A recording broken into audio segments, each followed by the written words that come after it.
Olúwa ta ló tún ń bọ̀ orí Tinubu. Ó ní once májíìkì tó lò ní Mobi, májíìkì tó lò nígbà tó jẹ́ gọ́fúnà, májíìkì tó lò nígbà tí tó ṣe student ní Chicago, májíìkì tó lò tó gba admission tó defy ẹ̀ tó kọ́ lọ ra taxi tó wa taxi kó lè rówó school sàn yẹn. Yes, you will get it right. Tinubu will fix it. We fix it. And it's going to be there for 8 years. We fix it. Àṣírí Àtíkù náà ti wá tú báyìí o, sẹ̀tífíkẹ́ẹ̀tì ẹ̀gbọ́n ẹ̀ ló lò, ẹ̀gbọ́n ẹ̀ ló ń jẹ́ Sàdíìkì.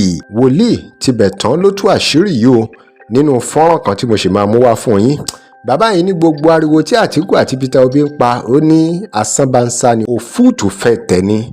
Ó ní gbogbo ariwo tán pa, ó ní òfo ọjọ́ kejì ọjà, ó ní òfo ni o, ó ní òtún bá ń tẹ́ lásán ní gbogbo ẹ̀. Ó ní Tinubu lọ́lọ́run yàn láti tún Nàìjíríà ṣe. Bàbá yìí sọ̀rọ̀ rẹpẹtẹ, ó sọ̀rọ̀ lórí gbogbo ibi tí Tinubu ti jẹ́ olórí, gbogbo ìgbà tó jẹ́ gómìnà títí tó fi dé ipò ààrẹ. Ó ní gbogbo májíìkì tó lò ní gbogbo àsìkò yẹn náà ló máa lò ní orí ipò ààrẹ tó wà lọ́wọ́lọ́wọ́ báyìí. Bàbá yìí wá gba Tinubu níyànjú lórí ọ̀rọ̀ òfin àti ìgbésẹ̀ tó yẹ kó gbé kí Nàìjíríà lè rí àtúnṣe. Ọ̀rọ̀ pọ̀ nú ìwé kọ́bọ̀, ọ̀rọ̀ pọ̀ nú fọ́nrán yìí tẹ́ máa gbọ́ lẹ́nu bàbá Tibetan.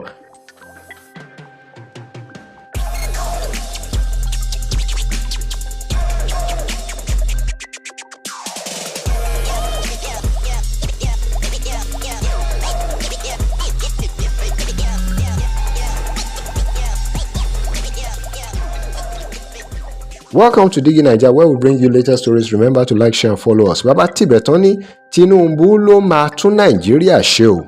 Ó ní káwọn tó ń pariwo kan lọ sinmi agbájá. Ẹ gbọ́ ohun tí bàbá yìí sọ lórí ọ̀rọ̀ Tinubu.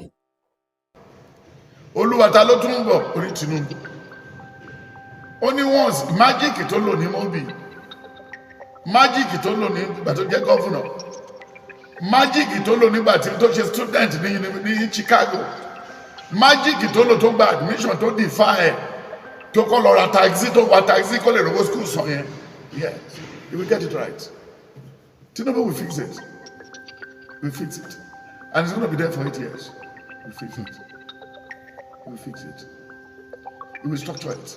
But by 2026, kò gbọ́dọ̀ jẹ́ kó pẹ́. Before the next election, gbogbo nǹkan tí wọ́n ṣe ní national conference ti Buhari ti Ọbásanjọ́, national conference ti Goodluck Jonathan, kan gba àwọn lọ́ọ̀yà jọ kan wo kan tó lè ta lè fi ṣe constitution bẹ́ẹ̀.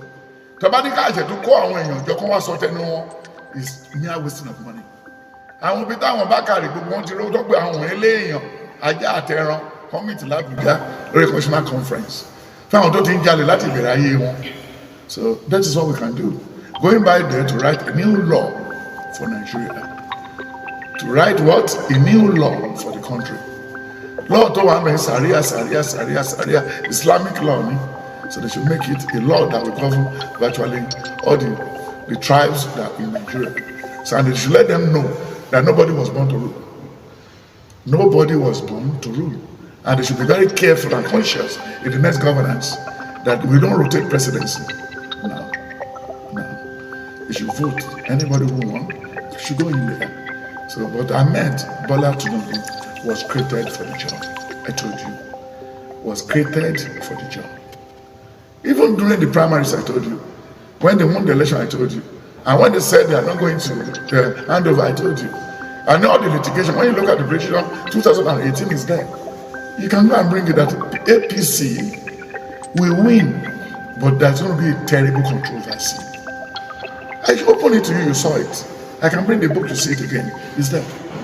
So all this litigation, this is just a mirage. It's just a noise. It's a noise, sir. It's just a noise. Ọ̀rọ̀ Atiku àti Obi. Ó dàbí afọ́jú tó ló máa fa wàhálà lóṣòdì. Afọ́jú.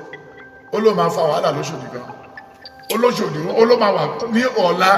Òun máa lose the trouble out of Oṣòdì. At the end of the day, kílẹ̀ tó mọ́. Àwọn ọ̀pá táwọn afọ́jú yẹn fi rìn wọ́n ti lọ kó wọn. Wọ́n ti lọ dà wọ́n nù. Bàtà àwọn afọ́jú fẹ́ lọ wẹ̀.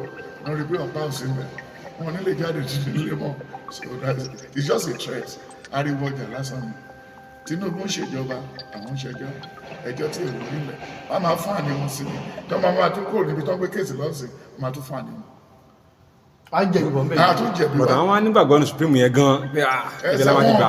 wọn ò tún gba ọ̀dà kìíní mọ́ ọ̀dà dọ́kúmẹ̀ntì wọn ò tún gbà wọlé ṣe báwọn lọ́ọ̀yà àti judges tó yànnà náà ẹ̀ fún that month yẹn náà tún yànnú wọn kún lọ wò ó kí wọ́n tún fẹ́ wò ó ń bẹ̀ kú sí i ṣé wọ́n fẹ́ tún sọ̀rọ̀ nípa Àbújá ṣé wọ́n tún bá kún sọ̀rọ̀ nípa Àbújá ṣé ẹni tó gba tọ́ọ̀dì fẹ́ gba dọ́mà wà ní kó possible náà ní táìmù tí Goodluck wà lórí oyè ní gbogbo finance tó o bá ti lè sọ Ìgbò ò lè wọ bẹ̀ o àbí kò yẹ then táìmù tí ń kójọ ń wẹ̀ láwọn abẹ́ journalist máa dùn ẹ̀ka ẹ̀wọ̀n kan tó ṣẹlẹ̀ ń bẹ̀ yẹn náà ṣebí ká ti rí ìjọba ṣe ni ìgbà tí Tinubu dẹ̀ dìbò tán ṣe bẹ́ẹ̀ ni kọ́bẹ̀rẹ̀ sí gbógun ti tẹ́lẹ̀ pé muslim ticket ṣe àfẹ́ ṣé wọ́n ní ká lọ sí Quranic school tó bá wọlé tán ni no now Bọ́lá Ìgè but lórí ọ̀fẹ́ Bọ́lá Ìgè àti everything Àtíkù ò ní jẹ́ èèyàn ẹni ilẹ̀ ló máa jẹ́ títí